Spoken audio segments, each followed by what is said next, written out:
Pagpatay naman sa Assistant School Division Superintendent ng Sulu, kinundina ni Senator Lito Lapid. Detalye na balita mula kay Raymond Danpas, Aris 28. Raymond, good morning.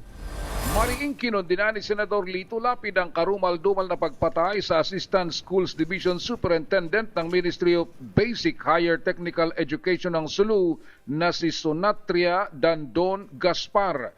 Ayon kay Lapid, dapat lang mabigyan ng katarungan ng biktima dahil ang ganitong uri ng pagpatay sa ating mga guro ay walang puwang sa isang sibilisadong lipunan.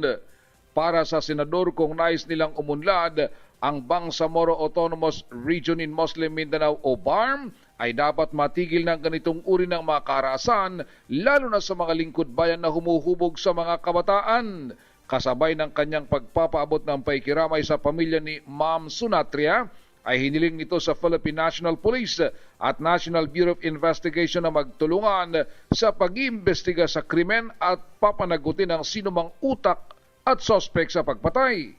Sa paunang investigasyon ay naglalakad lamang sa Bonifacio Street, Barangay San Raimundo, Hulo, Sulu ang biktima Biyernes ng hapon nang lapitan ng nag-isang sospek at malapitan itong binaril. Ito si RH28, Raymond Danpas para sa DZRH, sa una sa Pilipinas, una sa Pilipino. Maraming salamat na Raymond.